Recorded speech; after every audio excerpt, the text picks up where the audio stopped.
God bless you guys.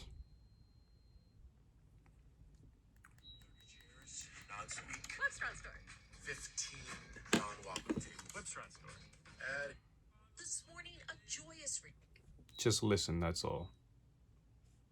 reception for Pope Leo in Angola, the third country on his African trip. An 11-day journey where Leo has described himself as a pilgrim of peace. The masters of war pretend not to know that it takes only a moment to destroy. Yet often, a life is often not enough to rebuild. Now Leo explaining that not everything the first American Pope says on this trip is directed at the American president. The talk that I gave at the prayer meeting for peace a couple days ago was prepared 2 weeks ago. It was looked at as if I was trying to debate again the president, which is not in my interest at all. The trip is overshadowed by the most unusual war of words about the Pope's peace message, ignited by President Trump last week. Pope Leo said things that are wrong. I think he's very weak on crime and other things. Leo did not back down. I have no fear of neither the Trump administration nor speaking out loudly about the message of the gospel. As the president continued to double down. I have a right to disagree with the Pope. The criticism unusual. Christopher White is the author of a book on Leo and a veteran of multiple papal trips. Did you ever think you'd ever see something like this? This conflict is unprecedented. On the other hand, it does sort of make sense. Pope Leo and President Trump have very different leadership styles, very different visions of the world. Now some in the president's own party advising Trump to move on. I think he wants a better world, but I don't agree with him about this new holy war with the Pope. As the Pope works to try to keep the focus on his trip. Now, over the weekend, Vice President J.D. Vance, who is a recent convert to Catholicism, posted that he was grateful the Pope said he did not want to get into a debate with President. But, you know, another thing people are talking about is this is the first native English-speaking Pope, and maybe perhaps is because there's no need for translation. That's what's amped this up. I don't think that's true. In the past, there have been disagreements between the presidents and popes, but this is the first time we have seen an occupant of the White House go directly after the leader of the Catholic Church with such vitriol. It really is a shock. And Thompson, and keep us posted. Thank you. Hey, thanks for watching. And don't forget, you can catch the Today Show every morning on NBC or take... Yeah, Trump doesn't care. For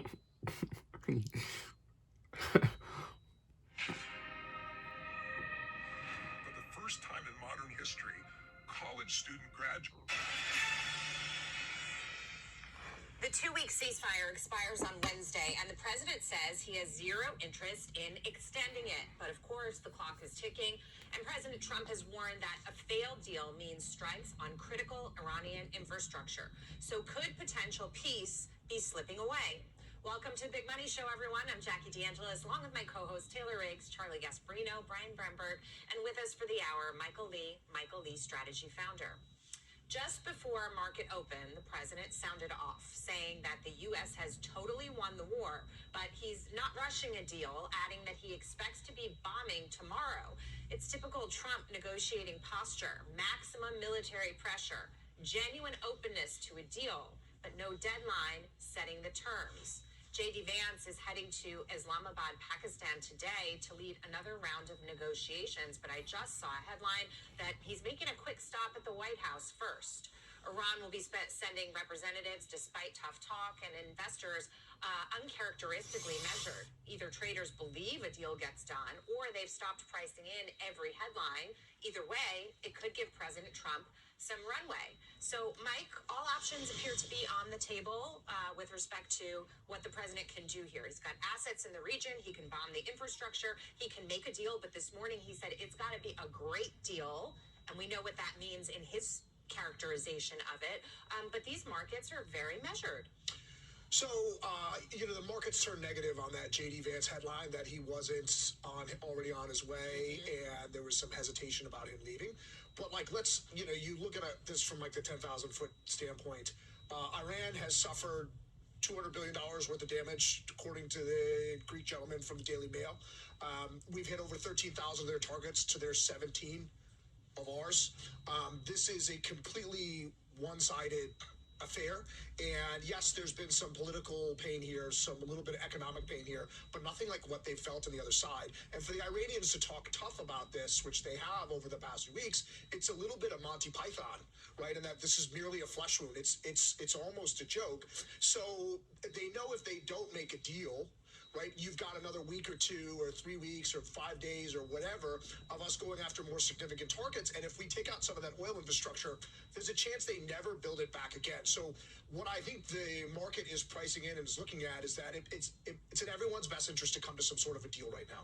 And even if it's not final, if it's got a framework, then we'll work towards that. And we've seen that with the tariffs and the way that Trump is that he is going to be as bombastic as he has to be to get to where, an ending point that's suitable for him and for the United States. And I think we get there. I think that's what you're seeing in the markets, because the other side is more devastation for Iran. And just everyone talks about how ideological and these people are, and they're going to dig their heels in. I say nonsense.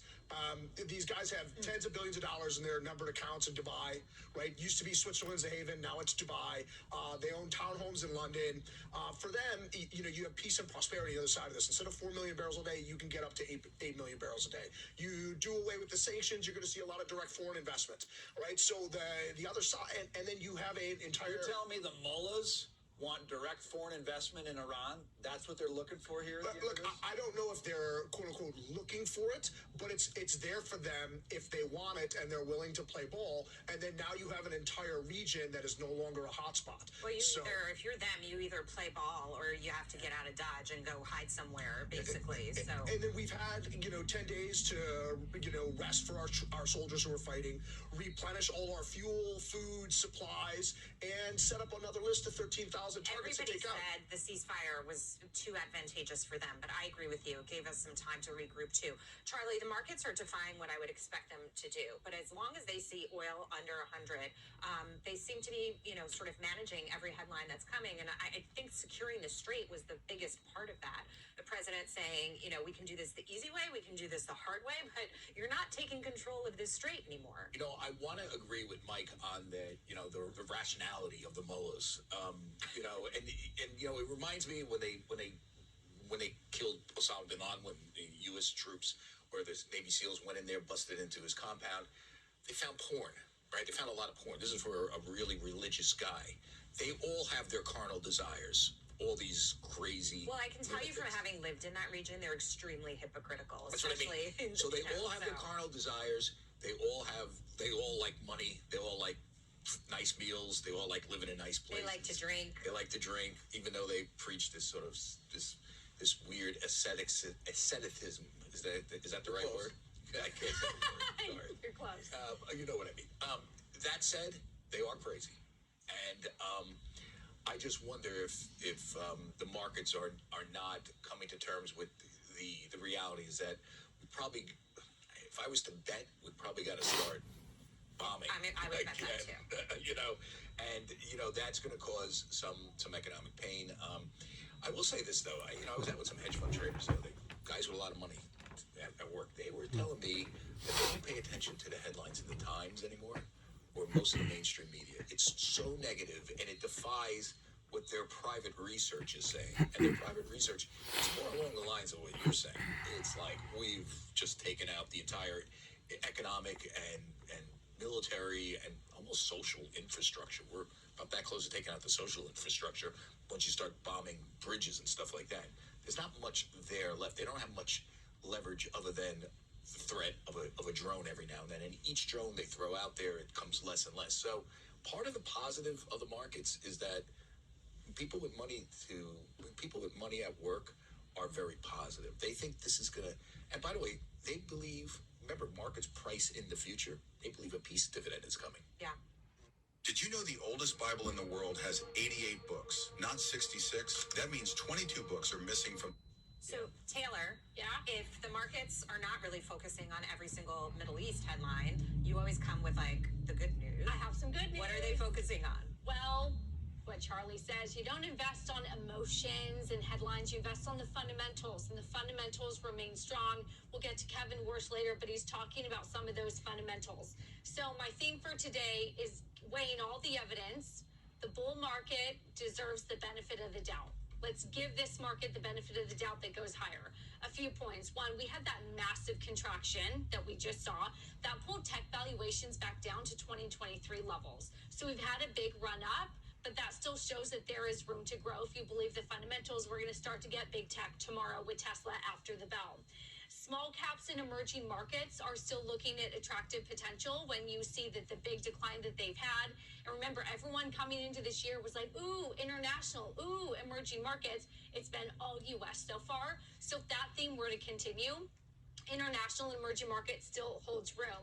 And profits. Yes, we talked about this, right? The North Star of everything that we do. So good so far. And again, it's early in the earnings season. We'll get big tech, but that bodes really well for giving the benefit of the doubt to this rally. So I come with you with this statistic. You know how we talked about how we were up for 12 out of the 13 days. Yesterday ended that.